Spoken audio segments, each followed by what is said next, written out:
Hello friends, അരുണയുടെ കല്യാണത്തിനായി ഞങ്ങൾ ഇന്ന് ഗുരുവായൂരിലേക്ക് പോവാണ്. കഴക്കൂട്ടത്തെ ട്രെയിൻ കയറി തമ്പാനൂർ എത്തിയപ്പോൾ തന്നെ എനിക്ക് റംബോയ്ക്ക് നന്നായിട്ട് വിശന്നു. എന്നാൽ പിന്നെ തട്ടുകടയിൽ നിന്ന് ദോശയും രസവടയും ചമ്മന്തിയൊക്കെ കഴിക്കാമെന്ന് വിചാരിച്ചു. അത് കഴിച്ച് ഞങ്ങൾ നേരെ റെയിൽവേ സ്റ്റേഷനിലേക്ക് പോയി. കുറേ നേരം കാത്തിരുന്നിട്ടും ട്രെയിൻ വന്നില്ല. അപ്പം നിഖിൽ പറഞ്ഞു ദേ വരുന്നു ട്രെയിൻ എന്ന്. അങ്ങനെ നോക്കിയപ്പം അത് ട്രെയിൻ അല്ലായിരുന്നു, ട്രെയിനിൻ്റെ ഒരു ഭാഗം മാത്രമായിരുന്നു. അങ്ങനെ ശശിയായി ഞങ്ങൾ വീണ്ടും ഇരുന്ന് ഒടുവിൽ ഒരു 11:45 ആയപ്പം ട്രെയിൻ എത്തി. അങ്ങനെ ഞങ്ങൾ രാവിലെ ഗുരുവായൂരെത്തിയപ്പം ആദ്യം കണ്ട കാഴ്ച ഇതായിരുന്നു. പിന്നെ റൂം തപ്പി അലയിലായിരുന്നു.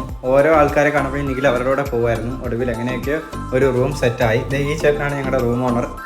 ഉച്ചയ്ക്ക് 2 മണി വരെയാണ് ഞങ്ങളുടെ സ്റ്റേ പറഞ്ഞിരുന്നത്. 2000 രൂപയാണ് സ്റ്റേക്ക് ആയത്. പിന്നെ ഞങ്ങൾ നേരെ ബ്രേക്ക്ഫാസ്റ്റ് കഴിക്കാൻ പോയി. എല്ലാവർക്കും നല്ല വിശപ്പായിരുന്നു. പൂരിയും ഇഡലിയും ദോശയൊക്കെയാണ് ഞങ്ങൾ ഓർഡർ ചെയ്തത്. വന്നതും തീർന്നതും ഒരുമിച്ചായിരുന്നു. പിന്നെ ഞങ്ങൾ നേരെ റൂമിൽ പോയി ഒന്ന് ഫ്രഷായി ഗുരുവായൂർ അമ്പലത്തിലേക്ക് പോകാനായിട്ട് റെഡിയായി ഇറങ്ങി. അങ്ങനെ ഇതാ ഞങ്ങളും അരുണയും കാത്തിരുന്ന ആ ദിവസം എത്തിയിരിക്കുകയാണ്, അരുണയുടെ കല്യാണം.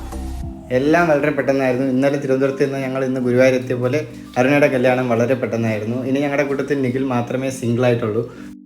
പിന്നെ ഞങ്ങൾ സദ്യയൊക്കെ കഴിച്ചു. വളരെ നല്ല സദ്യയായിരുന്നു.